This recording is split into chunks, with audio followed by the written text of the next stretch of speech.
What's it like to win a Nobel Prize? And does it change your life? Does it not? Is it something you aspired to, or is it just a result of doing what you love?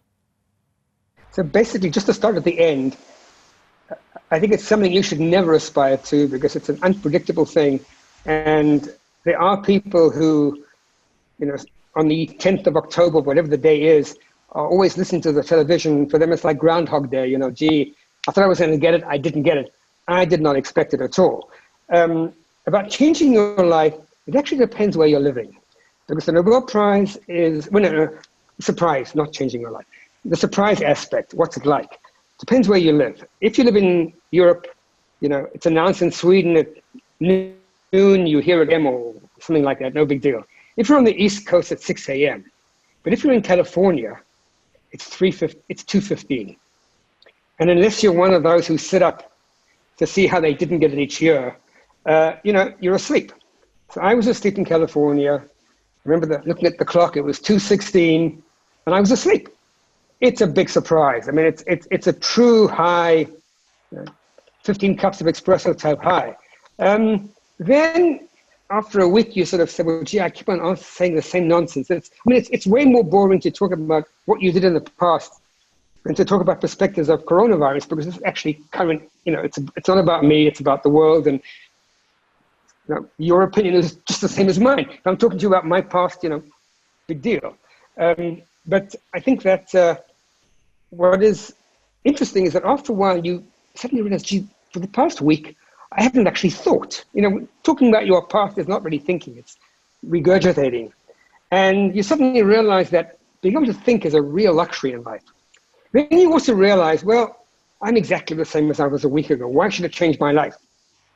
But then one thing kicks in. When I was 18, 19, 20, I came to England as a student from South Africa, and I met the most incredible Nobel Prize winning scientists. People like Francis Crick, whom I worked with, who discovered the DNA. I mean, just people who were like the greatest of, up there in the Einstein class. And I suddenly realized that I thought these guys were gods. No, they weren't. They probably felt exactly the same as I did. What a drag, I want to go home and I want to have my dinner and whatever. But realized that people who have been recognized in this way, have been touched in this way, have a duty to actually try to infect other people with a passion for science.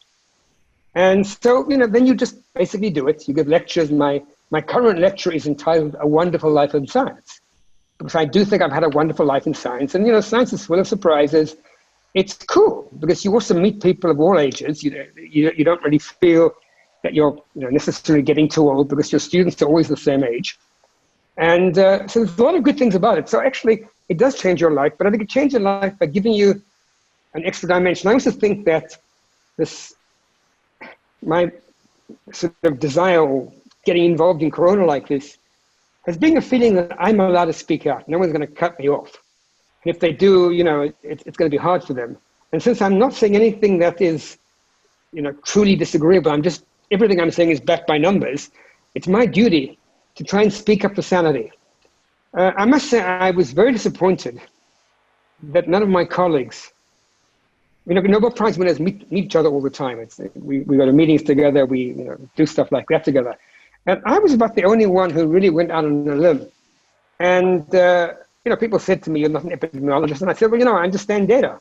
And I've worked on dynamic systems all along, so there should be no deal about this. But it was also an obligation. You could actually make the following thing. So take Britain. A decision was made to lock down. That's a hard decision. It's not a decision. It's a very, very hard decision to make. And that should have been preceded by a meeting of 20 of the best minds in the country. Of all kinds, lawyers, sociologists, business people. We want as maximum people in broadcasting, people who actually think. And then the decision should have been made. Instead, it looks like it was a decision made, maybe pushed by one or two scientists based on unsure information. Information is always unsure. Information has to be tested. I have tried very hard from the very beginning. So I started on the first thing I published was on the 2nd of February. And then I just sent out these reports every day to China. By the middle of March, I had a much bigger report. And I sent it to people saying, engage with me. Don't tell me it's nonsense. It's easy to do the calculations yourself. Get out Excel. Let's do it together. There was almost no engagement. And I think that is also a failing of society, because hard problems are way better solved by a group of people than by one person. Committees are actually very good. If they're well set up, are very good at solving problems. So there have been some shortcomings. Yeah, well, you're right, though. I mean, having that, Nobel Prize behind your name does mean that people aren't necessarily going to cut you off, and they'll listen to the numbers. And if it is about the numbers, then it's hard to argue with those. So that's why I think, your voice has kind of risen, and when you articulate yourself, it just makes a lot of sense. But I guess the norm in science maybe is not to do that, to not stick your head above the parapet and to kind of move as the group. And you could make the argument that in some sense, I have immunity in the language that we've been speaking, because no one's going to be able to take away what I've already had, and I can do that. But I think that everyone had this obligation, at least to discuss it, not to shut things down. There was a huge amount of shutting. It was lockdown. Lockdown wasn't just at home. It was a lockdown of people's minds. It was a general sort of lockdown, turn off the switch and not discuss it. But people were frightened. Because even the other thing that's amazed me is the level of censorship that's practiced by, your channel is obviously very aware of this, but videos that go into YouTube and then disappear. And, and again, I'm not going to get political. Twitter has been great. But it seems to me that you have to be, if you say anything that goes against what the World Health Organization said is not allowed, well, that's not a good thing to say, because a lot of what they said actually wasn't correct. And, they were very much against masks at first. And then a few days ago, it was asymptomatic cases don't infect. We don't know the answer. I think the real answer in science is usually, we don't know, let's discuss it. And that's always like that. Yeah. Probably true in many walks of life.